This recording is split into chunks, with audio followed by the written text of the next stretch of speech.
My name's Ian Curley. I am the owner and chef at French Saloon, Kirk's Wine Bar and Kirk Cellar Dining. I'm also a consultant to the food service industry. It was explained to me very early on that a tomato is the same in Japan as it is in Sydney. If you've got a set of skills, you can travel all over the world. And I realised it was a good way of getting out of my hometown, which was Coventry in the UK. I did a 3-year apprenticeship in Coventry itself, and I worked in London for about 5 or 6 years, and in the US and in Paris actually. So I've been very lucky that I had spent 11 years at the Point in Albert Park cooking there, and I've spent the last 11 years cooking at the European. I own my own restaurants, so I've had a couple of TV shows, and I enjoy life.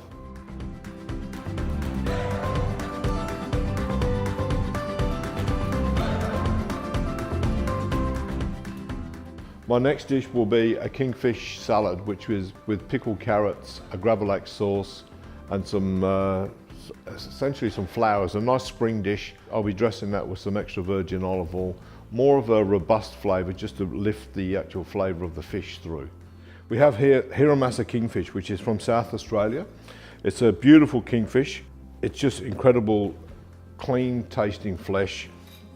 I get the kingfish. You don't have to be too precise. You can arrange it whichever way you see. I dress with a gravlax dressing, which is a sour cream dressing with some dill thrown through it. I just randomly put that there. A little bit of extra virgin olive oil to start with.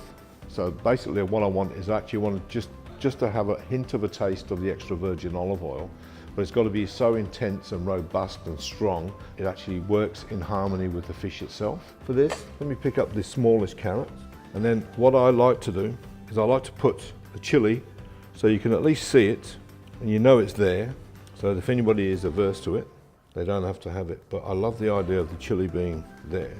So you see those beautiful colours. A little bit more extra virgin olive oil. Then I like to add some beautiful Yarra Valley salmon pearls. And all the flavours are going to join together and they all coexist together. And then to finish, just sprinkle. We've got some nasturtium flower, and amazingly when you tear the flowers, the smell is just fantastic. We finish with our friend the bataga. Some people may have not have seen this before. This is bataga. It's a smoked mullet roe, and you get this beautiful texture across the top. A little bit more of the robust extra virgin olive oil. As far as I'm concerned, that's a dish that you could have all day long, spring, summer, anytime you like, in any good restaurant. Really, really strong, good flavours, but a really clean flavour.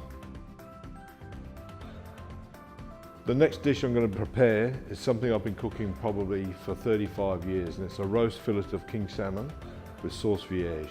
I'll use the mild or the classic extra virgin olive oil for something like when I'm cooking. So if I want to seal off a beautiful piece of meat, or in this situation it's a beautiful piece of New Zealand salmon, I want to be able to seal it knowing that I get the full taste of the extra virgin olive oil.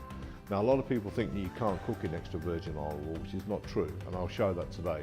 But also my dressing, or the sauce that I'm serving with this, is an extra virgin olive oil sauce vierge, which is the tomato, shallots, basil, fennel seeds and coriander seeds, all slowly cooked down with some vinegar and some beautiful extra virgin olive oil. And you'll be finishing with a sauce that's like this, and actually those flavours, it transcends anything. It's just really intense tomato and shallot flavour, but it goes really well with the fattiness of the salmon, and it dispels that myth that you can't cook with extra virgin olive oil. So here we have some beautiful New Zealand salmon. Because there's a fair amount of fat and oil with the actual fish itself, I very lightly just dress the fish, if you like. I don't immerse it so it's like there's lots of it, because you want to have the beautiful flavour of the fish coming through, and also the actual flavour of the extra virgin olive oil, which for this dish, I'm just going to point out, you cook in the extra virgin olive oil. And a lot of people think that you can't, but you actually can. And also, you want to be cooking something as beautiful as this fish in a really good product. And that's why I actually cook this dish in the extra virgin olive oil. You don't have to get the pan too hot. Skin, always skin side down to start with. And you'll see the skin tightens. And now I cook a little bit more with the extra virgin olive oil. They don't have to go in the pan for very long at all. And when I've got to a certain stage where I know where the skin's crisped up, all I do is turn her over, and to the pan I'm going to add myself some fennel, and a little bit more extra virgin olive oil. Okay? Now, for me, that's ready. So, I've taken the chill off the fennel, and I'm going to show you how I plate up my roast New Zealand salmon with extra virgin olive oil and sauce vierge. I've got my sauce vierge. I put a little bit of this on the bottom of the plate, beautiful flavours, and then I put the salmon just randomly on the plate. I've got a bit of the fennel, that beautiful fresh flavour, like so. And then with my pan, I love bits of the cooking liquor, which is again the extra virgin olive oil. I'm going to throw across the top of this a little bit of torn basil, just scattered randomly. A few bits of capers, just anywhere you like. And my friend the bataga, which we talked about earlier, just on top. And that will make a beautiful dinner dish, or a nice little lunch dish, or even breakfast dish if you really want to. But then there it is there.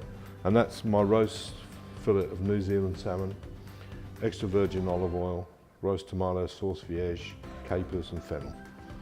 Simple.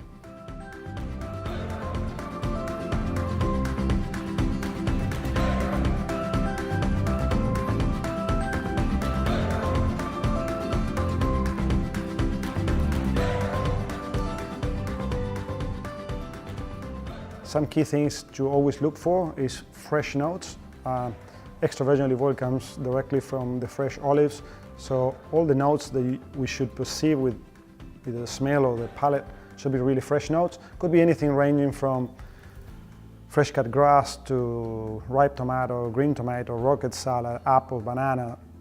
All those smells, probably around the range of what we normally pick on white wines.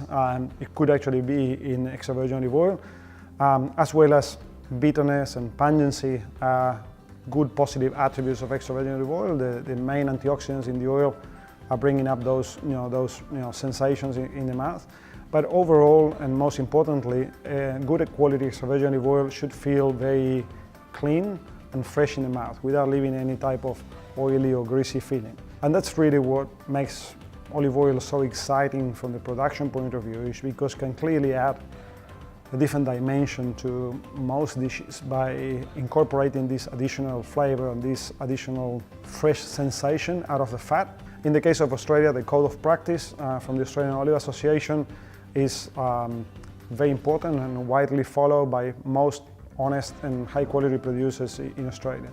All signatories in Australia of the Code of Practice will have a stamp, a seal somewhere in the label that actually clearly states that they comply with the Australian Code of Practice. And in terms of harvest date, it's a choice of the producers. Some producers will put it, some others not, but in general terms we'll say on the label clearly it's a harvest 2018 or harvest 2017. In the case of chefs dealing directly with suppliers in the food service space, it really comes down more to a certificate or the knowledge about where the oil comes from and that information that comes with the product.